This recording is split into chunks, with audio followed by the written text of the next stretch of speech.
All right, so let's start at the beginning. Yeah.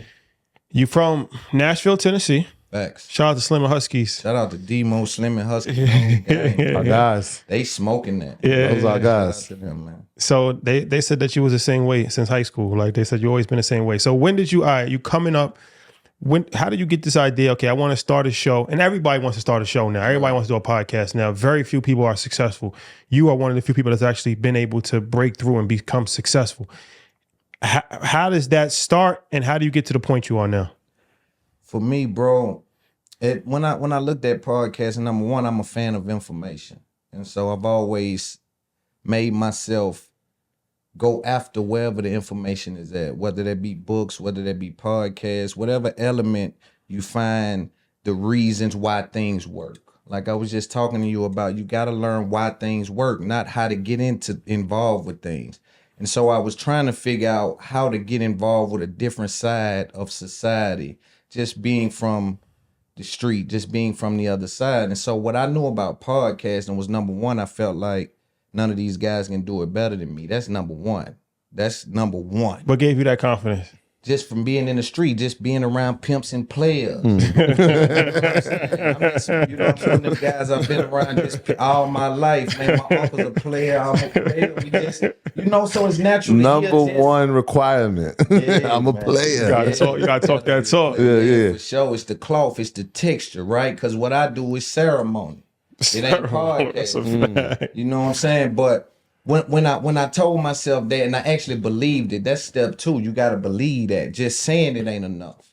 You know what I mean? So I believed that, and I told myself, if I get nothing from podcasting, the number one thing I can do is, let's say I want to go into the textile industry. I interview people that is in the textile industry to learn that business, or I learn things from it. It becomes a tool for me. It's a great it's a great networking tool. Yeah, if it never becomes nothing else, it's a networking tool.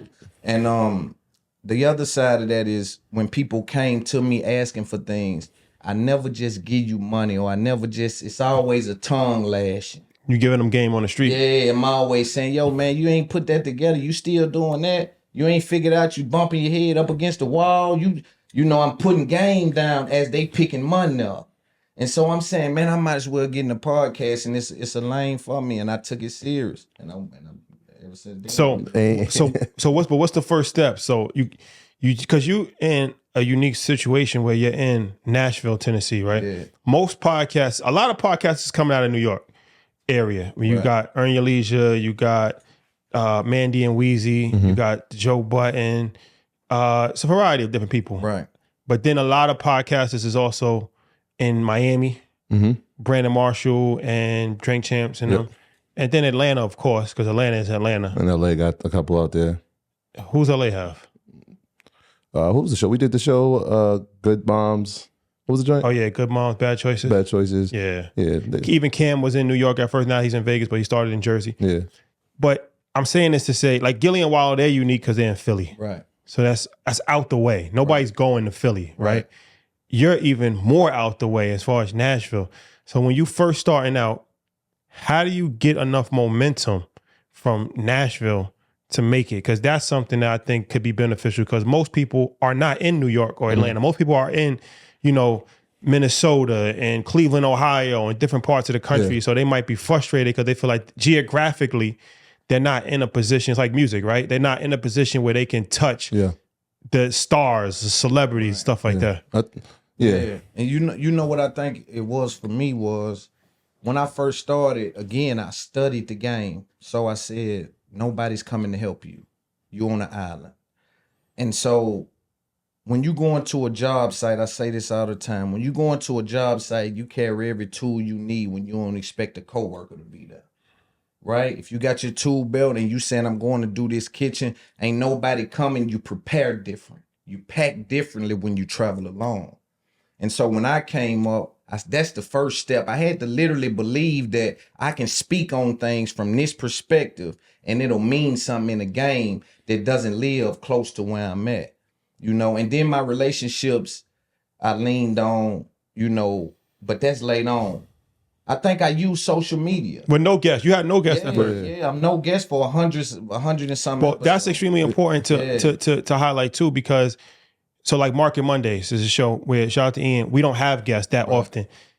That's better because when you rely on guests, you got to be a booking agent. Right. If somebody doesn't like this person, they're not going to watch the show. Right. Yeah. But you want people to tune in just for you. No matter who's on, they going to they want to hear your voice. Yeah. Even the other aspect is that sometimes they might feel intimidated by coming on your show because they know the level of thought and processing that's going to take from the questioning. Right. So it's like, oh, I may not want to do that. Right. And you deal with that. And so again, when I don't know, man, I believe I credit it to understanding the game because I wouldn't been able to speak with no matter. Here's something, a common theme I get. And maybe this is why we're like working through this in real time because I never thought about that. But a common theme I get is people can feel authenticity when I speak, right? And so I think there's something there. There's something there with people saying, yo, I don't know where that nigga coming from, but what he's saying is ringing true. It's vibrating. And I don't know, man. It just took off. I really can't say. I do know I knew enough to be interested enough. Well, there's a learning point here. There's some game to be provided here. You didn't have guests. You did it yourself. I would like for you to kind of even break down how you even create monologues to create an hour. That's not easy to create an hour-long show by yourself. Even Market Mondays, we had 3 people. Because a lot of people, like, I got a lot of friends that starting podcasting. Everybody's starting their podcast with guests.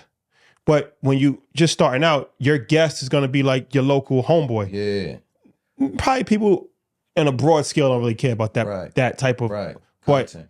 You broke the mold by doing it just by yourself. Solo. And now people's like listening and identifying to that. And you know what's crazy, bro? I freestyled the whole shit. Just winging it. Really? I freestyle. I never wrote nothing. Just topics? Like you just had topics? I had topics, of course, right? And then I may have clips. So I may have clips, and maybe this is game for some people. So I may have a clip that I want to speak about, a timestamp in that clip.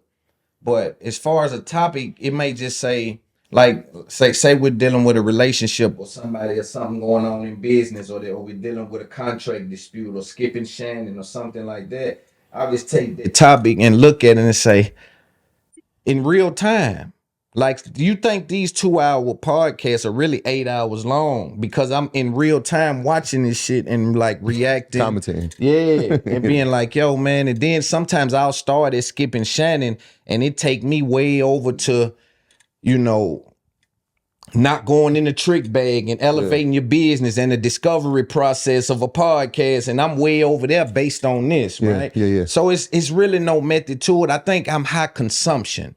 I think what makes me dangerous in this space is that I'm very high consumption, meaning I'm never listening to anything but books, podcasts. Like all day I got something in my ear. I sleep with something in my ear, books. I sleep with certain things just going on all day. And I think that may be what. So the geographical thing is one piece of it, and picking up the mic is one piece of it. But the other part is like, there's somebody that has to get behind that camera. Most times when we've seen you, it's only been you. Yeah. And so are you the person that's also producing it? Yeah. And editing it? Yeah. That's all you from day one? Yeah. Talk about that, man. Yeah, like you got to believe in something. That's crazy. Yeah, you got to believe in something. Like for me, I was putting myself in a position to think like, I can do this. And I'm telling you, if I didn't believe it, I wouldn't have done it. And I transitioned from the streets with enough money to maintain, to be able to focus on this for 18 months and pay my bills and take care of my family. That's the piece that I think most men coming from any perspective don't have the financial stability to land themselves in a position to be able to just say, I'm partying for 18 months. I want to see what happened.